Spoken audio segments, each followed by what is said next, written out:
Kolkata doctor बलात्कार हत्या प्रकरण कधी घडलं, काय घडलं, पोलिसांची कारवाई, संपूर्ण टाइमलाईन जाणून घेऊया. कोलकाता येथील आर.जी. कर मेडिकल कॉलेज आणि हॉस्पिटलमधील महिला प्रशिक्षित डॉक्टरांच्या बलात्कार आणि हत्येच्या प्रकरणाने संपूर्ण देशाला धक्का दिला आहे.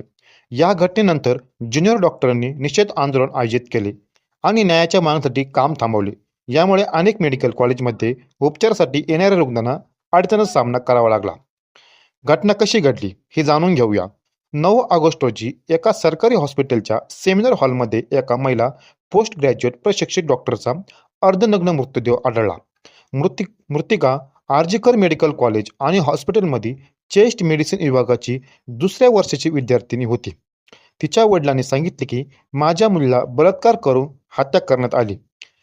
तिच्या शरीरावर जखमा आहेत. तिला अर्धनग्न स्थितीत सापडले असल्याचा लपवण्याचा प्रयत्न सुरू आहे. तपासातील विलंब मला समजत नाही. पीजीटी डॉक्टरांनी आर्जीकर मेडिकल कॉलेज आणि हॉस्पिटलमध्ये सर्व विभागातून काम बंद केले आहे. फक्त आपत्कालीन विभाग वगळता त्यांनी आरोपीच्या त्वरित अटकेची मागणी केली आहे. विविध डॉक्टरांनी रॅली काढून आणि मृत महिलेला न्याय मिळवण्यासाठी त्वरित तपासाची मागणी केली. विरोधी पक्षातील बीजेपी नेत्या अग्निमित्रा पॉल यांनी हॉस्पिटलला भेट दिली आणि न्यायाधीशाच्या नेतृत्वाखाली स्वतंत्र तपासाची मागणी केली.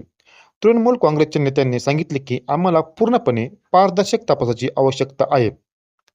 प्राथमिक शवविच्छेदनानुसार पीडितेला बलात्कार केल्यानंतर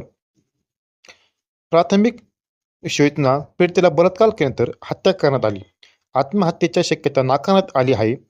शवविच्छेदनात महिलेच्या शरीरावर विविध जखमा आणि आघात आढळले आहेत. तिच्या डोळ्यामधून आणि तोंडातून रक्तस्राव झाला होता. तिच्या शरीरावर जखमा होत्या असे सांगण्यात आले होते. पोलिसांनी एकाच आरोपी संजय रॉय याला अटक केली आहे. रॉय हा 33 वर्षीय सिव्हिक व्हॉलेंटियर असून त्याला हॉस्पिटलच्या विविध विभागात प्रवेश होतो. पोलिसांनी त्याच्याकडून ब्लूटूथ इयरफोनचा तुकडा जप्त केला. सीसीटीव्ही फुटेजच्या आधारावर आरोपीला ओळखण्यात आले. संजय रॉयला न्यायालयाने 14 दिवसाची न्यायिक कोठडी सुनावली आहे. त्याला बलात्कार आणि हत्या या कलमानुसार आरोपित केले आहे. संजय रॉयने अपराध केल्यानंतर त्याचे कपडे धुतले, पुरावा नष्ट करण्याचा प्रयत्न केला. पोलिसांनी म्हटले आहे की रॉयला पोर्नोग्राफी पाहायची सवय होती. त्याच्या मोबाईलमध्ये अशा सामग्रीची भरपूर माहिती होती. त्याच्यावर पत्नीचा शारीरिक छळ करण्याचा इतिहास आहे.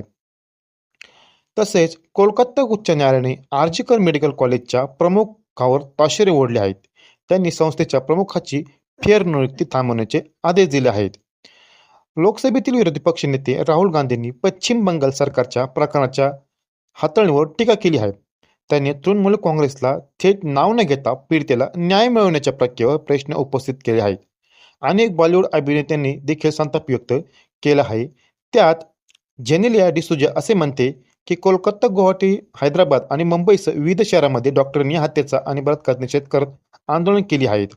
ते म्हणतात की कोलकाताच्या आर.जी. मेडिकल कॉलेज आणि हॉस्पिटलमध्ये एका प्रशिक्षित डॉक्टरच्या बलात्कार आणि हत्येची घटना घडल्यावर बॉलिवूडतील अनेक कलाकारांनी आपला संताप व्यक्त केला. विशेष अभिनेत्री जेनेलिया देशमुख दोषी व्यक्तींना फाशीची मागणी केली आहे.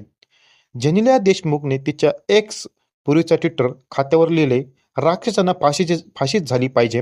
पीडितेला काय भोगावे लागले हे वाचून माझ्या अंगावर सरसरून काटा आला.